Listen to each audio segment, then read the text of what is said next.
Bonjour à tous les Camerounais. Je viens ici vous raconter ma désolation. J'ai une histoire qui me fait très mal, qui me déchire le cœur. C'est l'histoire de 3 jeunes frères. L'un est Bamoun, le second est Bouddha et la troisième est Boulou. Ça fait exactement 5 mois qu'ils m'ont contacté et je viens à raconter cette histoire parce que leur téléphone ne passe plus. C'est 3 jeunes Camerounais. Le Bamoun s'appelle Charles. Il est de Machirim, mais je ne donnerai pas plus de détails. Ce garçon avait une vie tranquille, une vie paisible. Ce garçon se débrouillait dans sa cité, Bamoun, sa ville natale. C'était un jeune commerçant. Il a commencé par la sculpture. On les appelle les Wakbayou. Il faisait sa sculpture, ça lui donnait un peu d'argent. Jusqu'au jour où il fait la connaissance d'un gars Bouddha au nom de Zouang Séraphin. Alors, Zouang lui dit, ils peuvent devenir riches, que la souffrance n'est pas bien, il voudrait changer de vie. Et il lui propose d'aller voir un grand marabout, Maître Mustapha. Ils sont allés voir Maître Mustapha. Alors, quand ils arrivent chez Maître Mustapha, il leur dit, c'est facile d'être riche, il faut juste avoir le courage. Et il leur dit, la souffrance est tellement énorme au Cameroun que si on peut trouver de quoi avoir de l'argent, peu importe, on va le faire.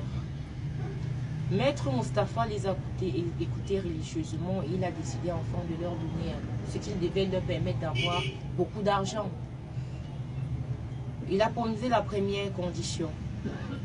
Vous irez avec ce portefeuille qui vous donnera 2 millions de francs chaque semaine. Ils ont pris et ils ont remercié Maître Mustapha. Ils sont partis. Ils n'y croyaient pas. Mais effectivement, au bout de la fin de la semaine, ils ont vu 2 millions de francs dans le portefeuille. Ils sont devenus subitement riches. Ils ont acheté voiture, ils ont acheté terrain, ils ont construit maison, ils avaient une vie de rêve. Et tous les membres de la famille ont commencé à les célébrer. Rapidement, le Bamoun est tombé sur Evina, la fille du Sud. Evina, jeune, étudiante de soi, n'a pas voulu louper cette occasion. Elle s'est agrippée là-dessus. Elle avait trouvé son homme. Charles lui a promis maison, billets d'avion et autres, choses qu'il a respectées. Entre-temps, la relation a grandi et ils ont choisi de se marier. Le Bouddha continuait dans sa quincaillerie, dans ses avions et autres, toujours en plan business. Le Bamoun aussi, la fille, le trio, ils ont eu un succès. Et un jour, Maître Mustapha leur fait une notification. Il faut revenir le voir. Ils sont partis voir Maître Mustapha sans toutefois amener la fille Evina.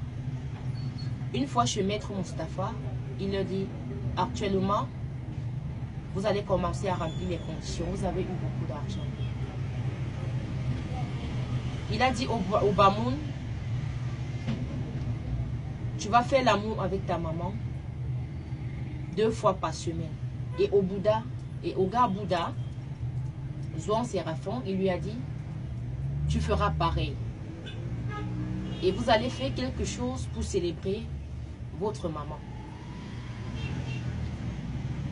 Le vendredi, il aurait fallu que le Bouddha rentre au village pour faire l'amour à sa maman. Ça n'a pas été facile. Il était obligé, il s'est vu obligé d'expliquer à sa maman. Sa maman a dit elle ne pourra pas laisser son fils mourir. Elle préfère remplir la condition pour que son fils vive.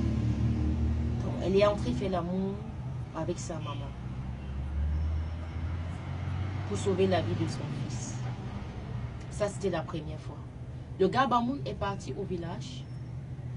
Il était obligé de séquestrer sa maman pour pouvoir lui faire l'amour afin de ne pas mourir.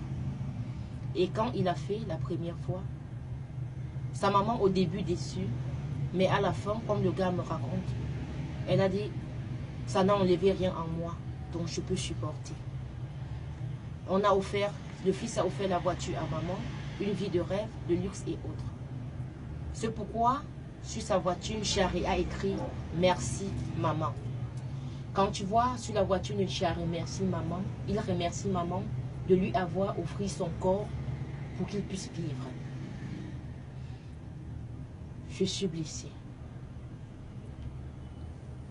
Combien de temps devons-nous faire ces choses ignobles à nos mamans qui nous ont mis au monde? Comment est-ce qu'un fils peut déshabiller sa propre maman pour assoupir ses désirs? Comment un fils peut-il déshonorer sa maman, désacraliser sa maman, juste pour avoir un peu d'argent? La deuxième fois, le gars Bouddha est rentré pour faire l'amour à sa mère et son frère l'a surpris. Quand son frère s'est saisi d'une machette pour pouvoir en découdre avec lui, c'est la maman qui a dit « Stop, ne tue pas mon fils. S'il est sorti par là, il peut rentrer à l'intérieur et ça ne fera rien. » Quelle perdition! Quelle perdition!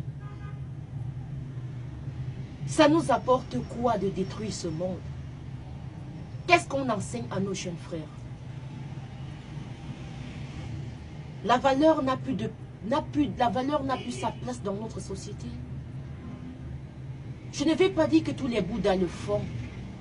Je ne vais pas dire que tous les Bamoun le font. Je ne vais pas dire que c'est tous les Boulous qui le font à cause des Vina, à cause de Charé ou de Zoa. Je veux dire, dans chaque région, il y a un Camerounais qui a vendu son âme au diable pour de l'argent. Je continue l'histoire. Alors, ils l'ont fait, ils ont amassé beaucoup d'argent et ils se sont retrouvés du côté de Dubaï. Une fois à Dubaï, les données ont changé avec Maître Mustapha. Il leur demande de manger la chair humaine et qu'ils devraient manger la chair humaine une fois par semaine et manger ce qu'ils défèquent dans leur sel, leur caca, pour plus de précision pour ceux qui ne comprennent pas, tous les jeudis à minuit. Ils n'ont pas pu respecter la première condition. Maître Mustapha a changé. La deuxième, il a dit, vous allez faire l'amour au cimetière à 12 h pile, tous les lundis. Chose qu'ils n'ont pas pu respecter. Donc, quand mon ami Charé m'a appelé, c'était pour que j'interpelle les uns et les autres à ne plus tomber dans ce piège. Actuellement, leur numéro ne passe pas. Je ne sais pas s'ils sont morts ou ils sont toujours vivants. Mais je demande vivement à tout le monde d'avoir la main sur le cœur, d'écouter la voix de Dieu, d'écouter souvent les parents. Ne pas regarder la richesse des uns et des autres. Vous ne savez pas quel sacrifice ils ont fait pour atteindre ce niveau. Et l'argent ne se gagne pas au prix d'un jeu de cartes. Pour avoir de l'argent, il faut racler la sueur. Il faut travailler dur. Le gain facile n'existe pas sur terre. Ça n'existe nulle part. Même au Paris Foot, il y a un prix. Vous partez travailler dur pour venir investir pour le blanc. Non, l'argent se gagne à la sueur du front. Même celles qui vendent ce qu'on appelle communément piment, c'est à la sueur de leur fesse qu'elles gagnent cet argent. Comment quelqu'un pourra vous dire que il va s'asseoir et vous donner de l'argent facile? Grand maître du Bénin, grand maître de ceci. Pourquoi ne pas créer la banque magique de l'Afrique centrale et nous sortir de ce pétrin? Pourquoi nous souffrons tant alors qu'ils ont tout ce pouvoir? Ils ont ce pouvoir magique. Pourquoi ne pas nous fabriquer des billets de banque et pas distribuer en longueur de journée? Pourquoi les malades meurent alors qu'ils ont tant cet argent? Non, arrêtons, arrêtons. Charé, si tu es mort, que Dieu accueille ton âme. Evina, si tu ne vis plus, que ta famille te pleure en paix. Soit, si tu es mort, vraiment que Dieu te pardonne.